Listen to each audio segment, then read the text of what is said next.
Hello, I'm Lori Bishop, and this is my graduate research project for Human Resources Management Applications, a strategic HR plan for a post merger organization for Amberton University.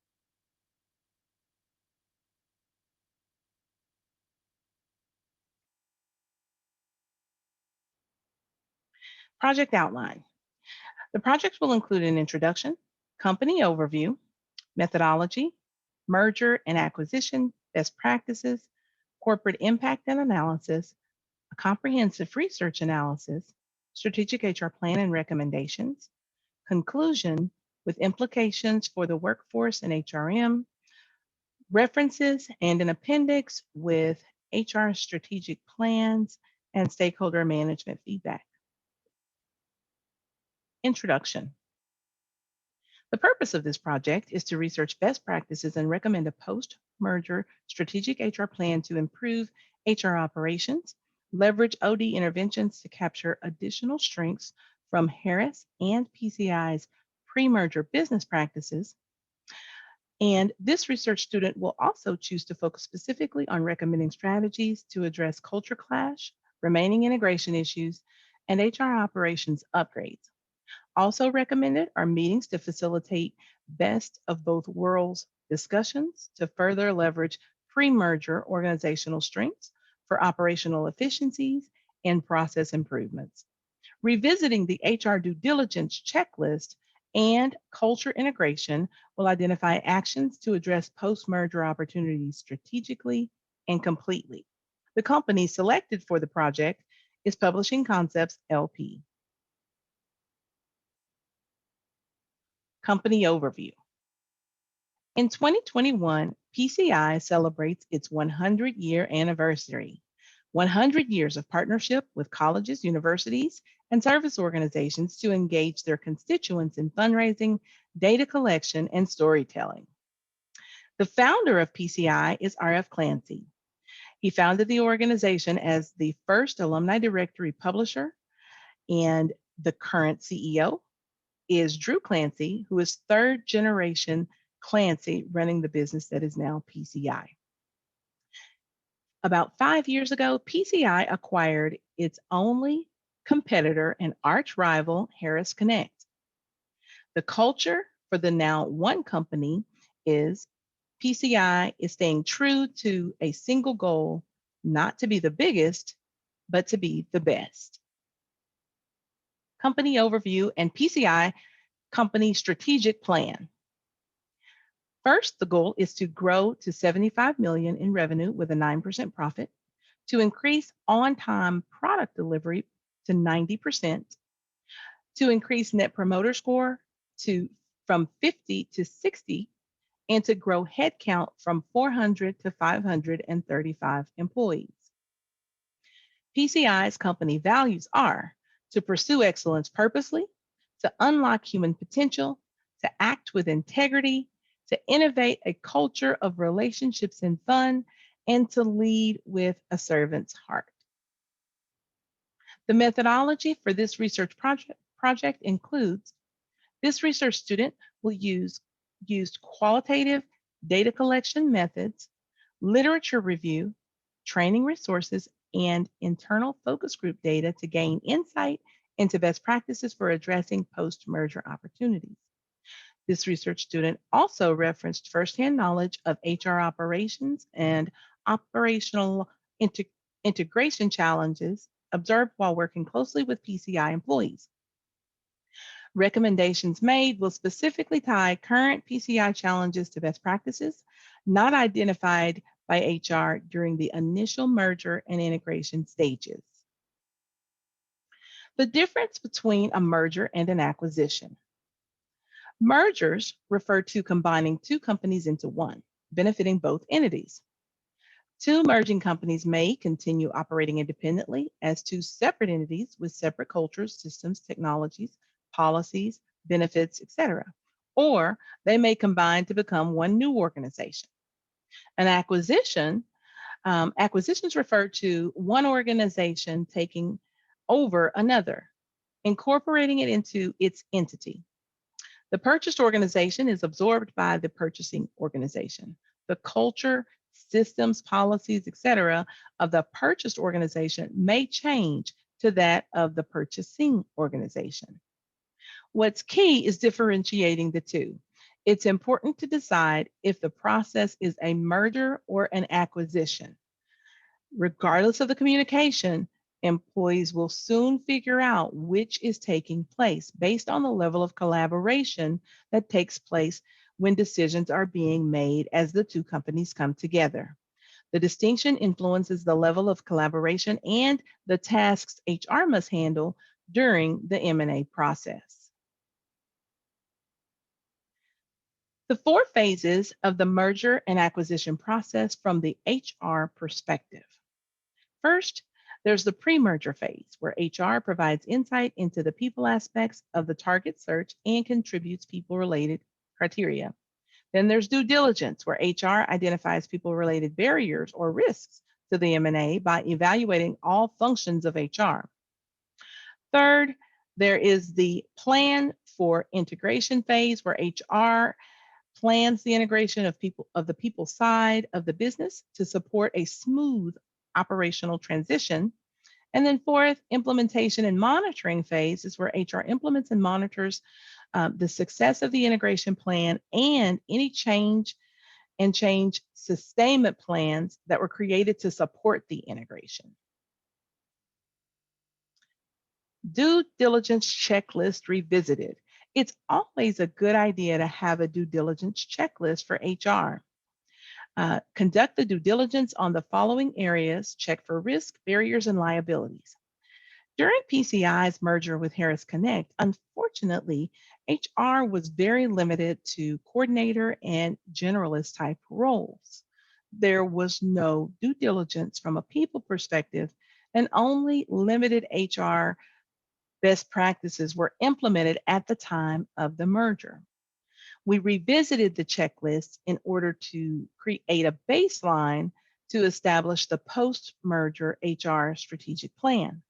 It includes reviewing culture, the workforce in general, key talent, assessing and determining key talent criteria, compensation and benefits, aligning with a legal entity to review compliance internally, as well as address employee relations issues, developing a talent acquisition strategy, reviewing current contracts and agreements, gathering and reviewing HR policies and practices across both organizations to ensure consistency, HR technology review and upgrades, and overall communication plans as it related to bringing the companies together fully in the ways that remained unaddressed.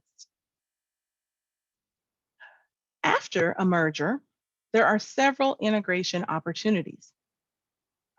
Best practices requires that HRM look for individual integration opportunities, look for individuals or employees that are in paralysis analysis, that lack motivation, look for people at risk of turnover, look for increased absenteeism and or resistance to change and the desire to go back to the good old days. When focused on team integration issues, new team members that don't understand goals or processes or accept their new roles may be opportunities for HR interventions. No clear charter for a team, no decision-making processes or stalled decision-making processes, including unproductive meetings and poor communication, are opportunities to support teams with integration challenges. Cross-department and cross-team integration requires that there's a good understanding of where one department's work stops and another department works begins. Avoiding duplications and confusion on who does what can be assisted with process documentation and greater departmental collaboration as the integration of the two organizations moves forward. Organization-wide integration requires that you look for areas where there's gridlock, changes that aren't sustained over time, missed competitive opportunities, and look for areas where the company is still operating as if it were two different companies. OD diagnostics and interventions used to support each of these areas can help HRM to contribute to success. Comprehensive research analysis, post merger organizational integration challenges.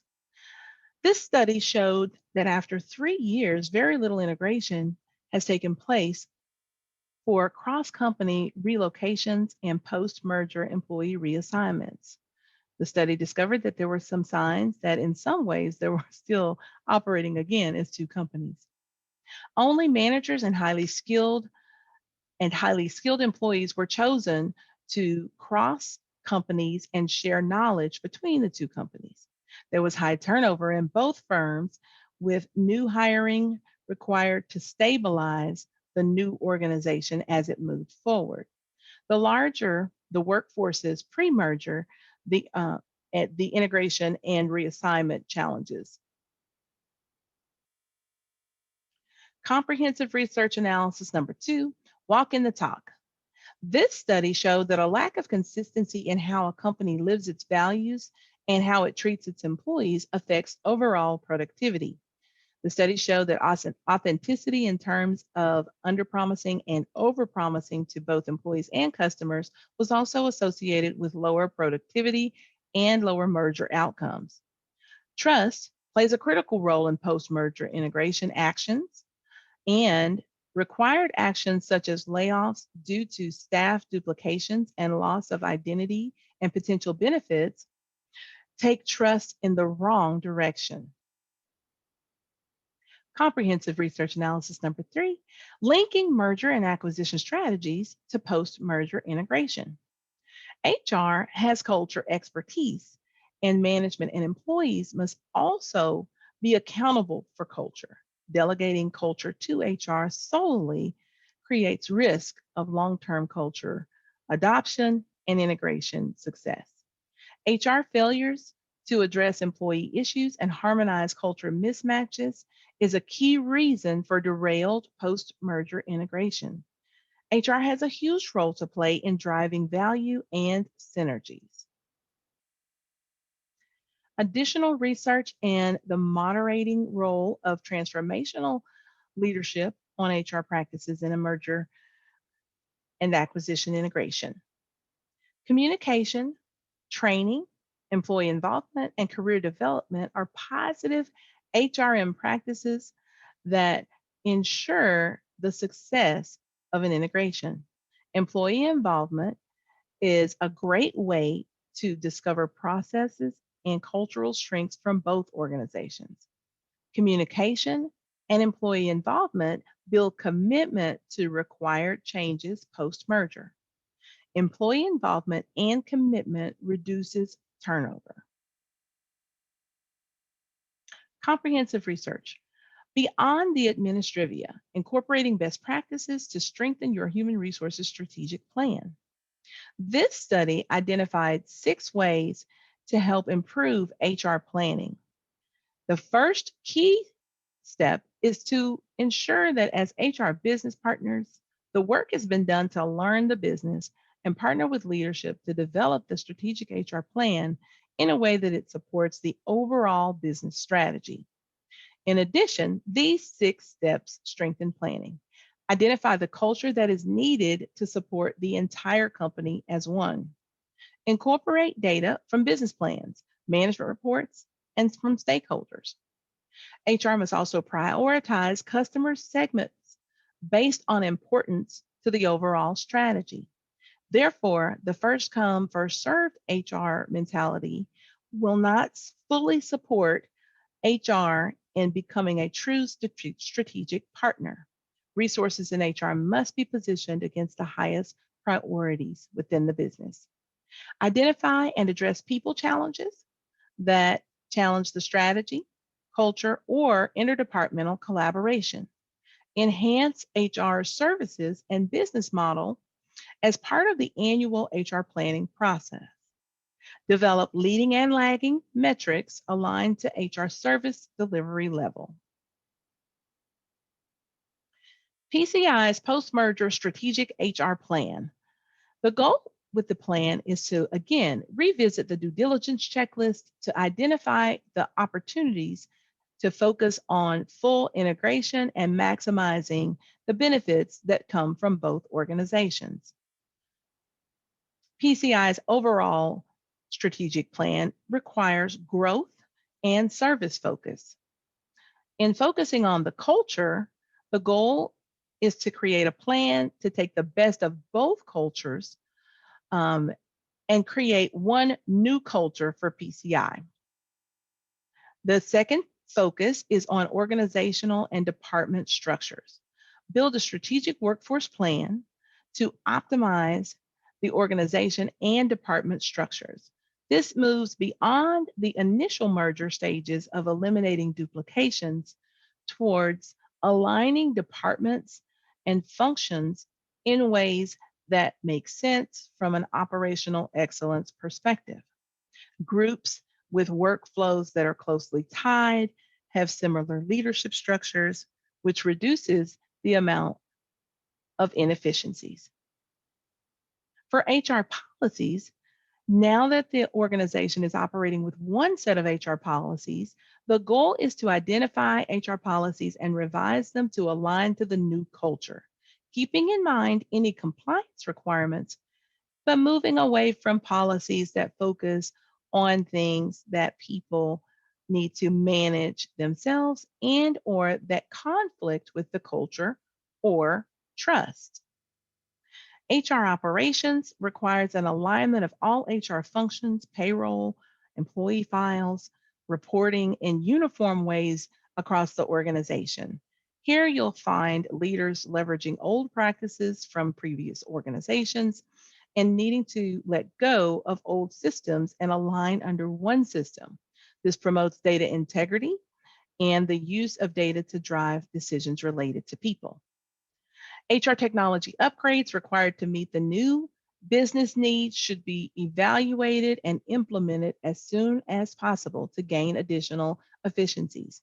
Also, the focus should be on reducing manager administrivia. The time managers spend processing payroll or handling other employee lifecycle changes needs to be minimized by the HR technology.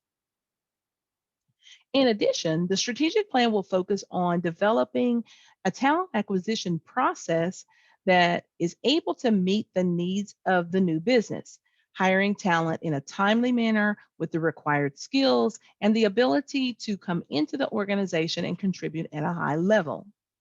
Talent management requires revamping the performance management process. For example, the previous Harris Connect organization did not use formal performance reviews. PCI had a less formal quarterly process. The new organization will have one process that all leaders use to evaluate performance and handle merit and other compensation changes in the same way. Learning and development needs to be created based on the new strategy for the overall organization. Previously, training primarily focused on operations training and onboarding new hires. The recommendation from this research student is to incorporate leadership development, management training, and job specific training to support the goals and objectives of the new organization. An overall compensation plan with job descriptions, job levels, and a salary structure will also be implemented. Benefits alignments between the two organizations that include a focused approach on delivering quality benefits that are assessed to be compatible with the industry and competitive are also another strategic way to ensure the talent needs are met. The next phase is to analyze HR policies and practices and align them to PCI's values. There are a number of HR policies that must be reviewed continuously to make sure that those policies are not only compliant, support the needs of the organization, meet federal and state compliance requirements, as well as align to the organization's values.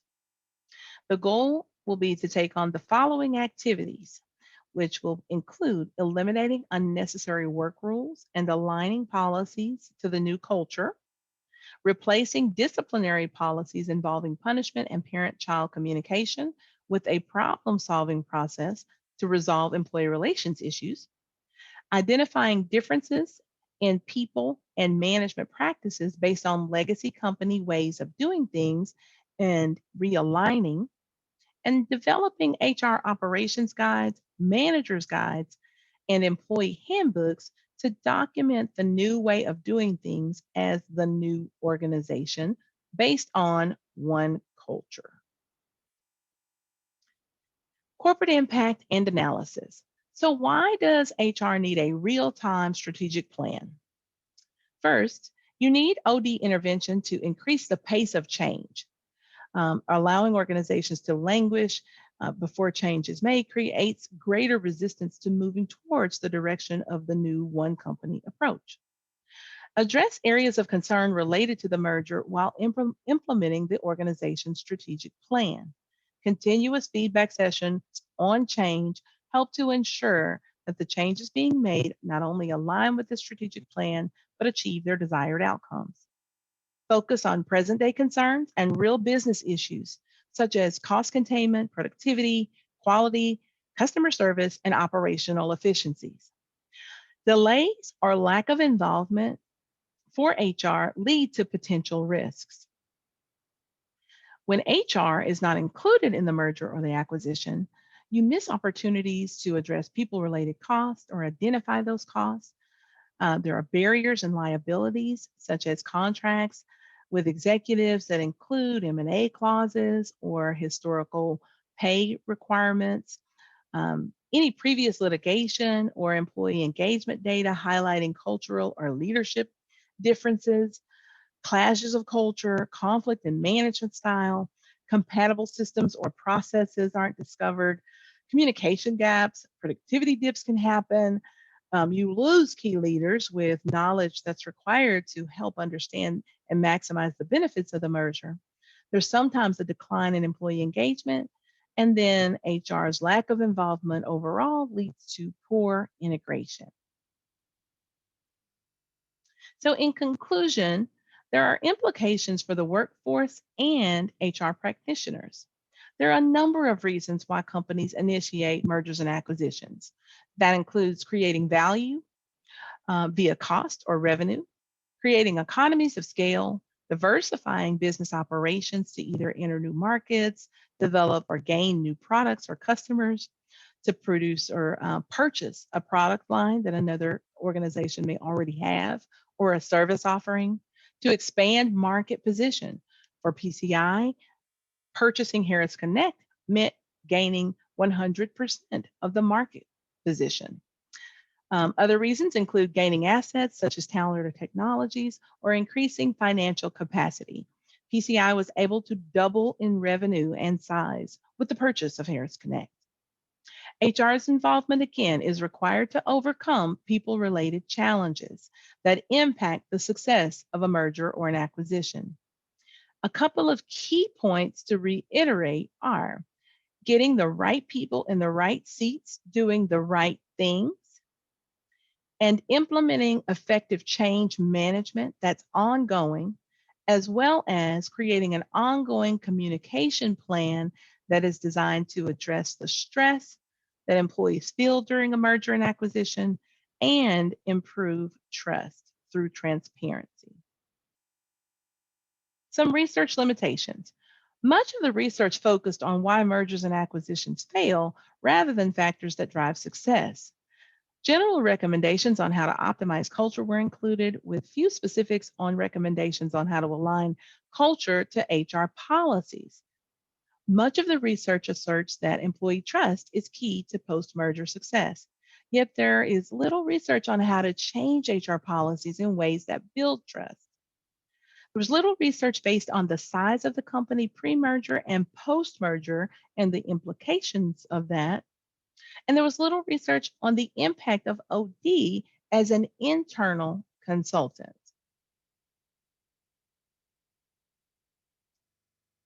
References. References. This research student also included an appendix So, an HR strategic analysis and stakeholder feedback of the current HR team to give a view of considerations being made in order to understand HR's current capabilities and align those to the organization's needs. We began with offering a service guide to ensure that everyone knew who to go to for what and to communicate the comprehensive HR service offerings throughout the organization. HR completed a stakeholder management survey and an assessment of internal HR capabilities to align what the stakeholders view as HR's priorities to what HR viewed as HR's priorities. The areas in red identify areas of high importance and low effectiveness. These are the areas that HR will focus on as part of the strategic HR plan. These areas include management development, leadership development, and again, improving HR technology for better HR operations. Some additional feedback that leverages HR's ability to drive results. HR was assessed to be a department with very high trust. There was greater understanding of the needs of the business, and HR's acumen and culture was assessed to be an asset as well. Additional feedback from leaders also indicated a high level of trust. Leaders were comfortable giving very direct feedback with quotes that were specific and related to the areas where support either needed to improve or where leaders were very satisfied with HR service levels. Again, overall trust in HR at an all-time high, high levels of focus on HR business partnership and strategic alignment. This ends this research student's presentation, and thank you for your time.